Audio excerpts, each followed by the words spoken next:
आप सभी लोगों को प्रेम भरा राधे राधे।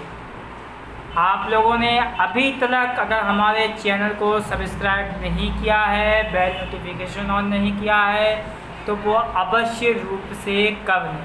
तो आज का जो प्रसंग है वो क्या प्रसंग है? श्री भक्तमाल का चमत्कार।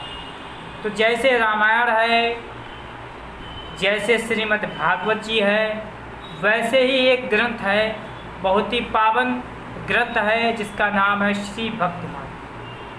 तो भक्तमाल का जो चमत्कार है वो क्या, या किसी भी ग्रंथ का चमत्कार अपनी अपनी जगह अलग होता है। बस उसमें श्रद्धा होना चाहिए, उसमें विश्वास होना चाहिए, उसमें निष्ठा होनी चाहिए।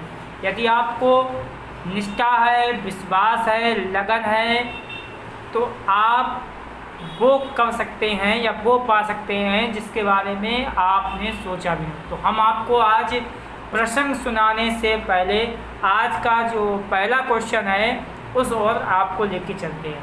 तो नोट करिएगा आज का पहला क्वेश्चन। गुजरात की पहली महिला मुख्यमंत्री का नाम बताएं। फिर सुनिएगा, गुजरात की पहली महिला मुख्यमंत्री का नाम बताएं। तो आज का जो प्रसंग है वो क्या है? वृंदावन बहुत ही पवित्र और पावन स्थान है। वहाँ पर एक संत हुए जिनका नाम था श्री प्रियादास।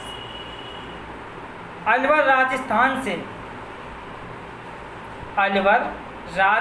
से एक वैश्य व्यापारी यानी बनिया वृंदावन में आया हुआ था अपने व्यापार के संबंध में, और वहाँ पर वृंदावन में श्री प्रियादास जी भक्तमाल की कथा कह रहे थे। तो उस समय वो बनिया श्री भक्तमाल की कथा को सुनने लगा। सुनते सुनते उसे उस कथा में लगन होने लगी और वो कथा सुनने के लिए वहीं प्रियादास जी के पास आसन लगाकर बैठ गया। अब क्या हुआ, जब कथा पूरी हो गई, कथा विश्राम हो गई, तो वो संत प्रियादास जी के पास गया, उन्हें प्रणाम किया, उन्हें नमस्कार किया, और नमस्कार करने के बाद वो बोला कि संत जी, हम चाहते हैं कि आप श्री भक्तमाल ग्रंथ जो है वो हमें लिखवा कर दें। तो संत प्रियादास जी ने उससे कहा कि क्या तुम वक्ता बनना चाहते हो, या क्या तुम इस ग्रंथ को पढ़ना चाहते हो? आखिर तुम इस ग्रंथ का करोगे क्या? उन्होंने कहा कि देखो, हमसे इतना श्रम करवाओगे, इतने ग्रंथ लिखवाओगे तो कुछ मेहनत लगेगी, कुछ समय लगेगा, और उस मेहनत को तुम क्यों करवाना चाहते हो? हमें पूरा अपना प्रयोजन बताओ। और चूँकि संत इस बात को इसलिए कह रहे थे कि उस समय छपाई के साधन नहीं हुआ करते थे। पांडुलिपि के द्वारा, हस्तलेख के द्वारा ग्रंथों को छापा जाता था, यानी लिखा जाता था। तो उन्होंने कहा कि तुम हमसे इतनी मेहनत करवाओगे तो अपना प्रयोजन बताओ, क्या वक्ता बनना चाहते हो या ग्रंथ को रोज पढ़ोगे? आखिर तुम्हारा प्रयोजन क्या है? तो व्यापारी बोला, ना तो मैं वक्ता बनना चाहता हूँ, ना ही मैं ग्रंथ को पढ़ना चाहता हूँ, क्योंकि मेरे पास व्यापार से लेकर के, यानी मैं व्यापारी हूँ और मेरे पास इतना समय नहीं है, स्त्री है, पुत्र हैं, व्यापार है कि मैं ग्रंथ को पढ़ूं। लेकिन मेरी ग्रंथ के प्रति इतनी निष्ठा है, इतना भाव है, इतनी श्रद्धा, इतना विश्वास है कि यदि मैं अपने घर में इस ग्रंथ को ले जा करके रखूँगा तो कुछ ना कुछ इसकी कृपा जरूर होगी। और यह बात मैं अपने पुत्रों को भी बताऊंगा।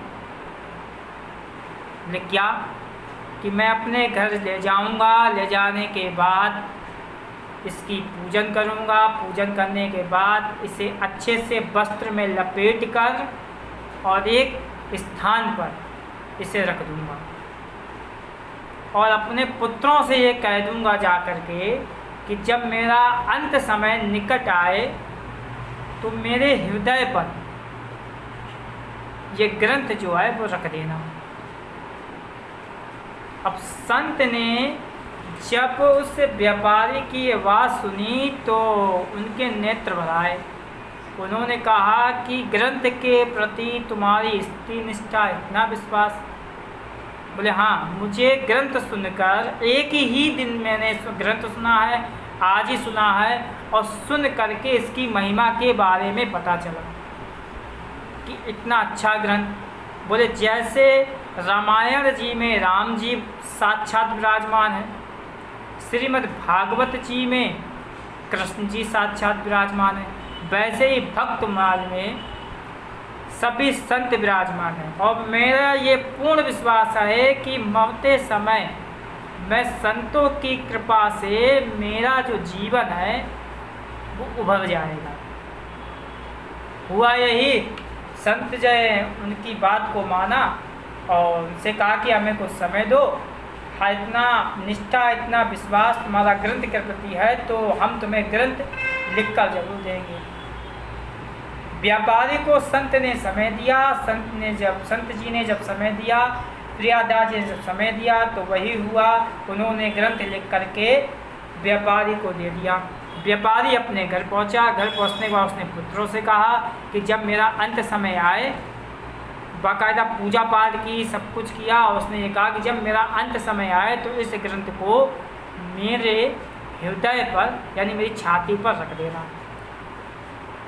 समय धीरे धीरे धीरे धीरे धीरे धीरे व्यतीत होने लगा और धीरे धीरे जब समय व्यतीत हो रहा था तो जो व्यापारी था वो इतना व्यस्त था कि उसने सबसे पहले दिन, मतलब जिस दिन वो ग्रंथ लाया था भक्तमाल, उस दिन तो उसने पूजा पाठ सब कुछ करी, कपड़े में लपेट कर भी रखा और एक आले में यानी एक खिड़की में उसको रख दिया, एक स्थान पर एक खिड़की में रख दिया।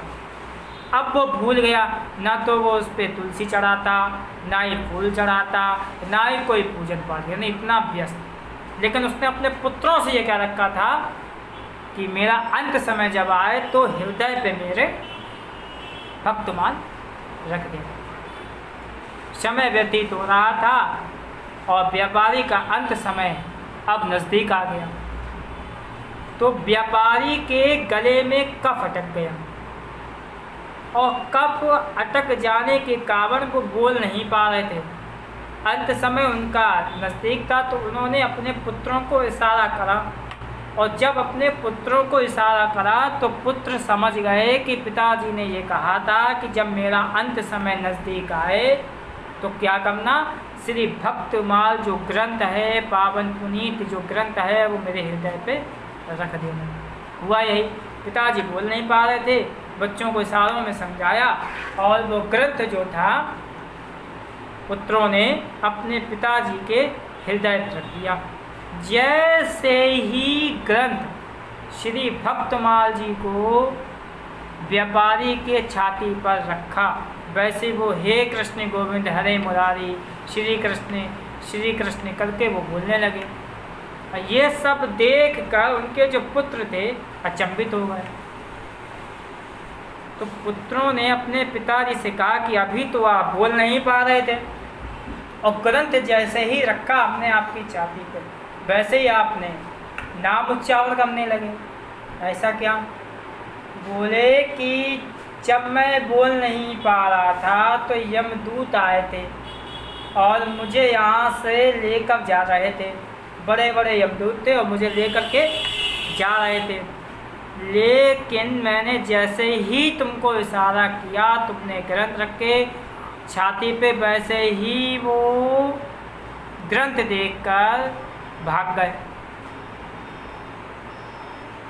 और अब इस समय वो तो भाग गए हैं, लेकिन अब इस समय अपने पुत्रों से कहें कि आप मुझे इस समय सभी संतों के रैदास हैं, नरसिंह मेहता हैं, कबीरदास हैं, तुलसीदास हैं, सूरदास हैं, इन सभी संतों के दर्शन हो रहे हैं और वो मुझे लेकर के जा रहे हैं और मैं जा रहा हूँ सभी संतों के साथ। मैं अब जा रहा हूँ, अपने पुत्रों से व्यापारी कह रहा है कि अब मैं जा रहा हूँ और श्रीधाम, भगवान के श्रीधाम, ये सारे संत मुझे इस समय दिख रहे हैं और मुझे भगवान के श्रीधाम लेकर के जा रहे हैं और मैं जा रहा हूँ। पर तुम लोग दुख मत करना बिल्कुल कि मैं जा रहा हूँ। लेकिन मेरे जाते जाते एक बात बहुत ध्यान से सुन लो, इस परिवार में यानी हमारे परिवार में जब भी कोई ख़त्म हो जाए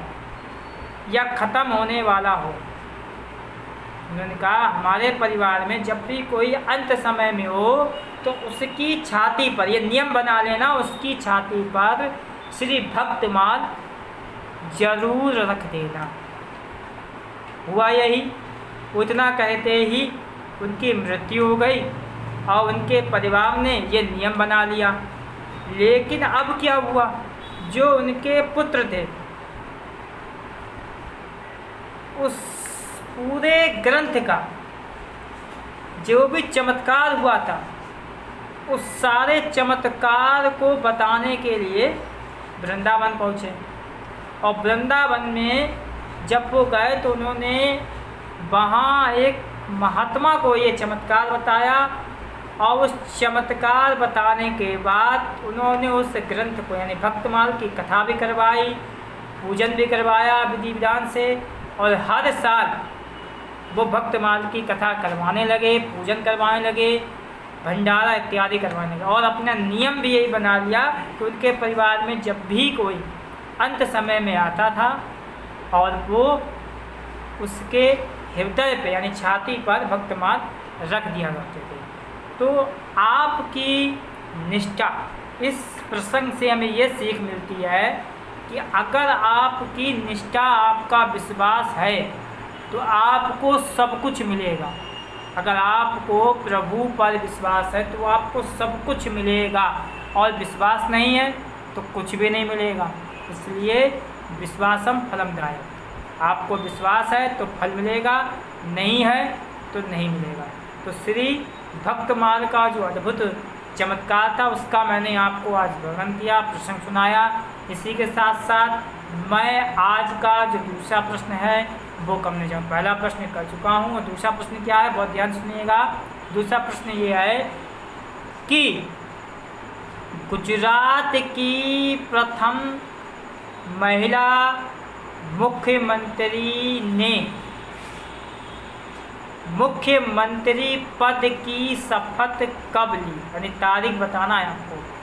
गुजरात की प्रथम महिला मुख्यमंत्री ने मुख्यमंत्री पद की शपथ कब ली।